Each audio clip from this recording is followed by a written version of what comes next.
Vejam, nosso Senhor Jesus Cristo não mandou escrever nada. Nosso Senhor Jesus Cristo mandou pregar o Evangelho. O que é o Evangelho? O Evangelho é o anúncio de Cristo, o Messias, o Filho de Deus, morto e ressuscitado para a nossa salvação. Você vai ver um resumo disso muito bonito na primeira carta aos Coríntios, no capítulo 15, versículos 1 e seguinte. Eu mesmo recebi do Senhor o que eu vos transmiti. O Evangelho que eu vos transmiti. Cristo morreu pelos nossos pecados, segundo as Escrituras. Então, a igreja pregava o Evangelho. A igreja anunciava. A igreja falava sobre Jesus, os feitos, os ditos de Jesus e aplicando-os à vida dos cristãos. E a igreja, então, celebrava a missa, os sacramentos todos. Isso nós temos os documentos todos da igreja primitiva. E sem ter ainda o Novo Testamento. Só para você ter uma ideia, o escrito do Novo Testamento mais antigo é a primeira carta de São Paulo aos Tessalonicenses, lá pelo ano 51. Imagine, Jesus morreu e ressuscitou no ano 30. Lá no ano 51, 21 anos depois, é que São Paulo escreve aos Tessalonicenses. O primeiro evangelho a ser escrito é o de São Marcos, lá pelo ano 64, 34 anos depois da ressurreição de Jesus. Então, a igreja vive da pregação apostólica. Os escritos do Novo Testamento são a pregação apostólica colocada por escrito, mas não colocada por escrito de modo sistemático. Não, os escritos do Novo Testamento, em geral, sobretudo as cartas, são escritos de ocasião. Quer dizer, o apóstolo escreve, os apóstolos escrevem para responder às necessidades, às questões daquelas igrejas, quer dizer, daquelas comunidades cristãs que estavam precisando.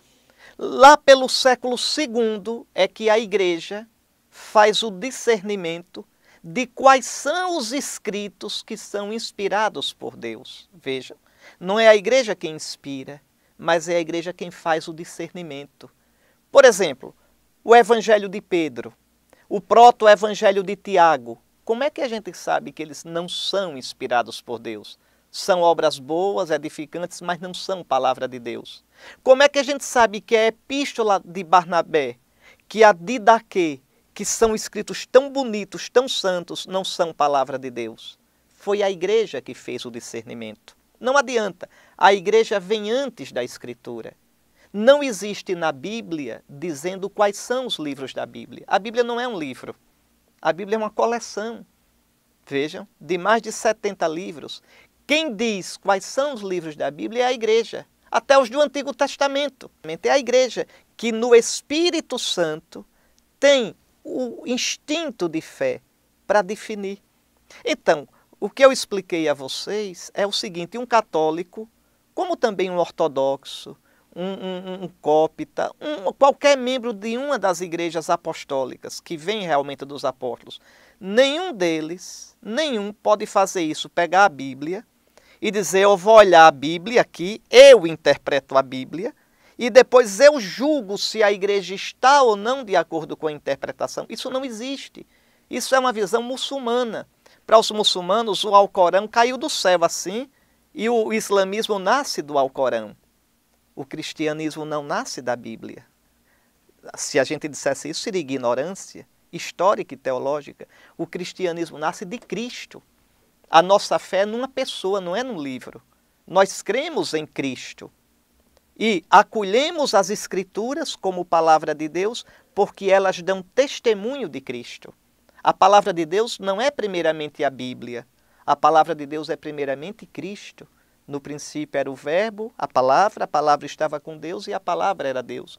E quem interpreta a Escritura é a igreja inspirada pelo Espírito Santo.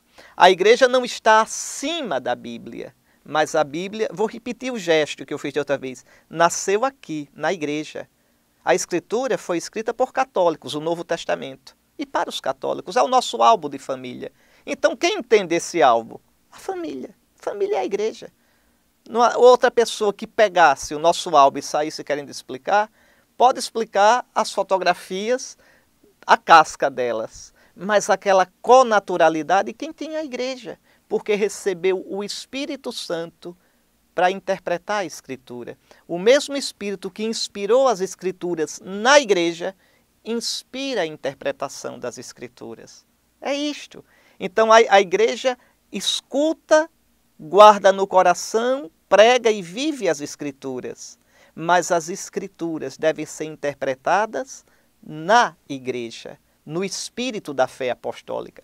Mesmo porque a Escritura não é interpretada crua por ninguém. Quem diz que interpreta a Bíblia ao pé da letra, pode observar, não é verdade. Interpreta de acordo com seu grupo. E se deixar de interpretar de acordo com o seu grupo, é expulso do grupo. Porque todo grupo tem uma chave de leitura anterior à Bíblia com a qual lê a Bíblia. A diferença é que a chave de leitura da igreja é a tradição apostólica. E a chave de leitura de outros grupos é a tradição dos fundadores, é a tradição de um, de A e de B. Essa é a diferença.